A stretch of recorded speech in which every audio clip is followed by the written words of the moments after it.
Dans cette vidéo, nous allons voir l'utilisation du panneau calque. Je ne l'expliquerai que pour Illustrator, car c'est la même chose dans Photoshop et dans InDesign. Donc, ici, nous avons une illustration avec beaucoup d'éléments. Chaque élément appartient à une pile qui va être représentée sur un ensemble de calques. Quand je parle de calque, imaginez-vous simplement des feuilles de calque les unes au-dessus des autres, sur lesquelles il y a des éléments. Ces éléments, on les définit selon un certain ordre. Donc, dans mon panneau calque, je clique sur mon triangle ici pour dérouler le calque et je vois en fait la liste de tous mes objets figurant, de tous mes tracés figurant sur le calque. Par exemple, je vais cliquer sur un qui sera assez important, qui se verrait bien. Quand je clique sur les cercles qui sont ici, vous voyez c'est marqué cliquer pour cibler et faire glisser pour déplacer l'aspect. Donc cliquer pour cibler, je clique, ça me le sélectionne en fait.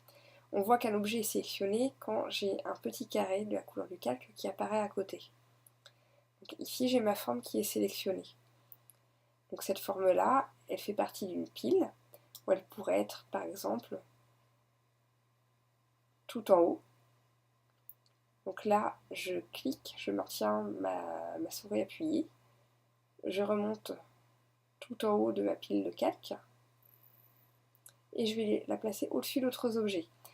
Donc là, vous voyez, j'ai une petite barre noire qui apparaît entre deux objets, ça signifie que je peux déposer mon objet ici. Je relâche, il est passé devant.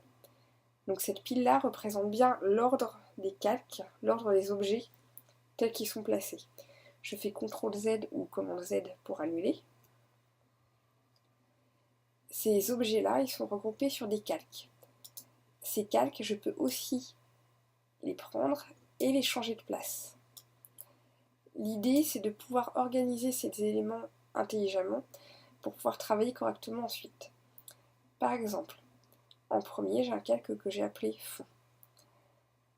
Le fond, je ne veux pas le bouger. J'ai cliqué ici sur le verrouillage. J'ai un petit cadenas qui apparaît.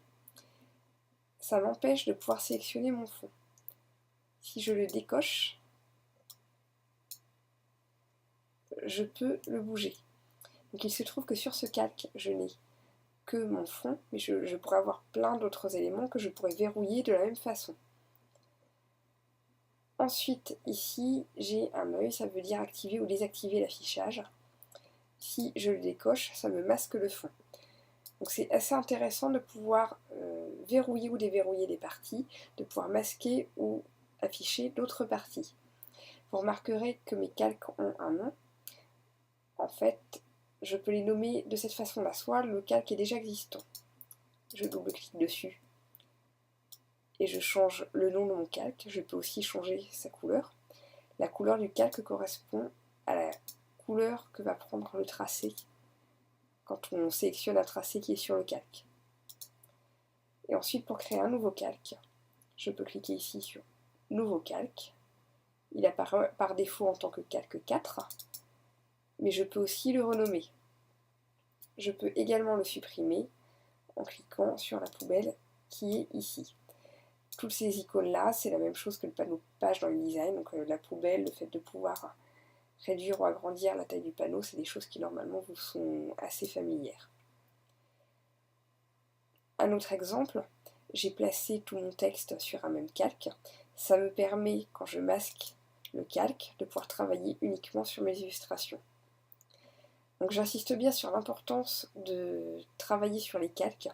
Quand on a 2, 3, 4 objets, ça va, c'est assez léger. Dès que c'est une illustration qui devient un petit peu plus complexe, c'est très pratique de pouvoir verrouiller ou masquer certaines parties.